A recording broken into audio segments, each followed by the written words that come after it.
Hello guys, welcome back to DSA Pathshala. आज का problem है लीड कोड 326 पावर ऑफ 3। सबसे पहले हम प्रॉब्लम स्टेटमेंट को समझ लेते हैं कि प्रॉब्लम क्या कह रहा है। प्रॉब्लम में हमें एक n इंटीजर गिवन होगा और हमें ये बताना होगा कि क्या वो पावर ऑफ 3 है या नहीं है। मतलब एक n गिवन होगा और हमें बताना है कि वो 3 का पावर है कि नहीं है। ठीक है, तो इसका अप्रोच क्या रहने वाला है आप खुद सोचिए। 3 का पावर का मतलब क्या हुआ। देखिए 3 की पावर मान लीजिए 3 है, तो इसका मतलब क्या हुआ 3 मल्टीप्लाई बाई 3 मल्टीप्लाई बाई 3। ठीक है, 3 की पावर 5 है, इसका मतलब क्या हुआ 3 multiply by 3 multiply by 3 multiply by 3। ठीक है, मतलब 5 बार 3 को मल्टीप्लाई कर देंगे। बिल्कुल सही बात है। तो अगर मुझे यहाँ से वापस यहाँ जाना होगा तो मैं कैसे जाऊँगा भाई। आगे गए थे तो हम मल्टीप्लाई करते हुए गए थे, पावर की बात आई थी तो। लेकिन अगर वापस जाना होगा तो आगे गए थे तो मल्टीप्लाई किया था, तो पीछे जाएंगे तो डिवाइड कर देंगे। ठीक है भाई, आगे जाते हुए हमने इसको मल्टीप्लाई किया था तो पीछे जाते हुए क्या करेंगे, डिवाइड कर देंगे। तो जब डिवाइड करेंगे तो क्या होगा, देखिए 3 multiply by 3 multiply by 3 multiply by 3। ठीक है, इसको 3 से डिवाइड करेंगे तो एक 3 से एक 3 कट गया। ठीक है, 3 की पावर 4 बच गया। हमने इसको दोबारा डिवाइड कर दिया तो क्या आएगा 3 हो जाएगा। 3 की पावर 3 बच गया। अब हमने इसको दोबारा डिवाइड कर दिया तो कितना हुआ 3 की power 3 divide by 3 equals to 3 का पावर 2 बच जाएगा। तो 3 की पावर 2 बच गया। तो 3 की पावर 2 कितना हुआ 3 9। अब अभी 9 आया है तो हमने इसको दोबारा डिवाइड कर दिया, 3 आ गया। हमने दोबारा डिवाइड कर दिया तो 1 आ गया। मतलब कि अगर डिवाइड करते करते 1 आ जाए तो हम समझ जाएंगे कि भाई 3 का पावर है, नहीं तो नहीं है। हम ये कह सकते हैं। देखिए हम इसमें कर क्या रहे हैं बेसिकली कि हम पावर को रिड्यूस कर रहे हैं। यहाँ देखिए, यहाँ 3 की पावर कितनी है, 3 की पावर 0 है। ठीक है, अगर कोई नंबर 3 का पावर है, फॉर एग्जांपल हमें 27 गिवन है। ठीक है, अगर ये 3 का पावर है तो ये 3 से डिवाइड करने पर क्या होगा, इसका जितना ही पावर है वो एक पावर कम हो जाएगा। सही बात है। अभी 3 की पावर कितनी है, अभी 3 की पावर 3 है, तो अब कितना हो जाएगा 3 के 9 हो जाएगा 3 से डिवाइड होने के बाद। मतलब ये 3 का स्क्वायर हो गया। ठीक है, तो मैं यही समझाने की कोशिश कर रहा हूँ कि अगर जो गिवन नंबर है अगर वो 3 का पावर है तो 3 से डिवाइड होगा, पहली बात ये। और दूसरी बात ये है कि डिवाइड होने के बाद उसका एक पावर कम हो जाएगा। ठीक है, तो हम वही कर रहे हैं। अगर डिवाइड होते होते अगर उसका पावर रिड्यूस होते होते 0 हो जाए, मतलब कि अगर डिवाइड होते होते वो 1 आ गया, मतलब कि उसकी पावर कितनी हो गई 3 की पावर 0 हो गई, तो हम समझ जाएंगे कि वो 3 का पावर था। लेकिन डिवाइड होते होते वो 1 नहीं आया, मतलब बीच में हट गया। फॉर एग्जांपल 18 ले लीजिए आप। ठीक है, तो 18 का एग्जांपल लिया हमने तो 3 से डिवाइड करिए इसको। 3 वन 3, 3 6 18। अब 6 आया, अब 6 को दोबारा 3 से डिवाइड करेंगे तो कितना आया 2 आया। अब देखिए ये डिवाइड होते होते 1 नहीं आया, 2 आ गया। तो मैं यही समझाने की कोशिश कर रहा हूँ, अगर वो 3 का पावर होगा तो 3 से डिवाइड होने के बाद उसकी एक पावर कम हो जाएगी। मैंने यहाँ पे देखिए वही किया ना। 3 की पावर 5 है, तो अगर मैं इसको 3 से डिवाइड करूँगा तो ये 3 की पावर 4 हो जाएगा ना। फिर दोबारा डिवाइड करूँगा तो 3 हो जाएगा, दोबारा डिवाइड करूँगा तो 2, फिर 1, फिर 0 हो जाएगा। तो यही कह रहा हूँ कि अगर कोई नंबर 3 का पावर होगा तो 3 से डिवाइड करने पर उसका एक पावर कम हो जाएगा। ठीक है, और डिवाइड करते रहेंगे तो लास्ट में उसकी पावर कितनी हो जाएगी, उसकी पावर हो जाएगी 3 की पावर 0। अरे डिवाइड करते करते एक टाइम पे 3 आ जाएगा ना, और फिर जब दोबारा डिवाइड करेंगे तो ये 3 से कट के 1 हो जाएगा, मतलब कि 3 की पावर 0 हो गई।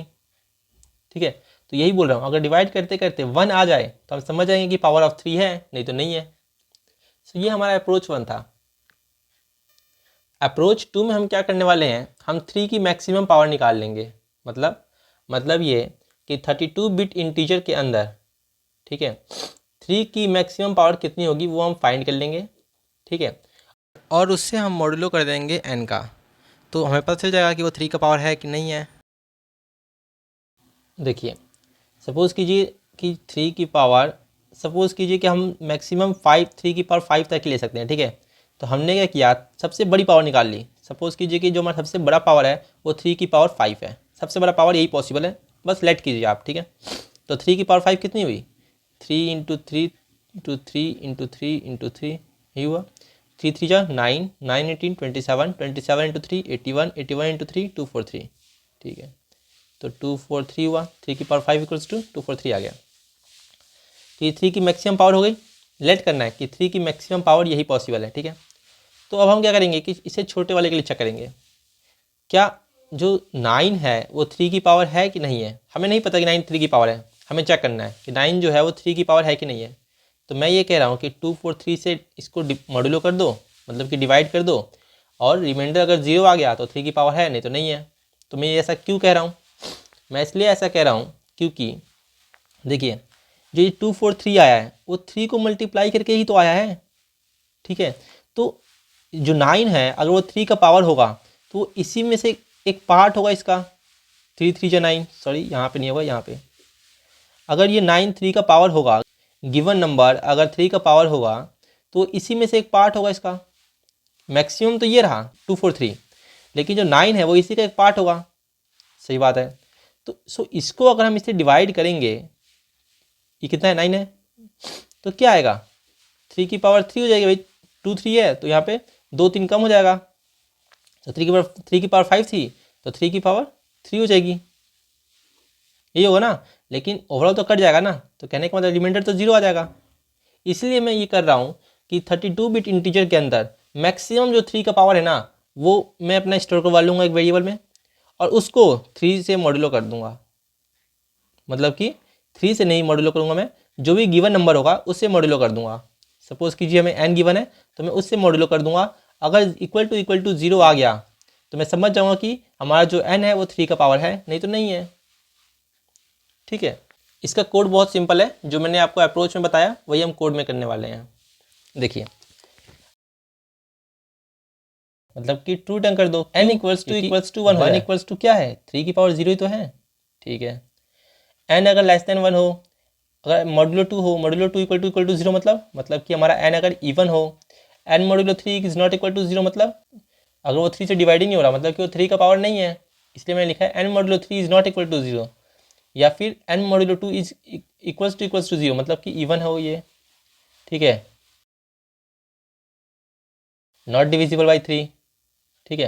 अगर वो 3 से डिविजिबल ना हो या फिर वो इवन हो या फिर लेस देन 1 हो तो रिटर्न कर दो फॉल्स, ठीक है।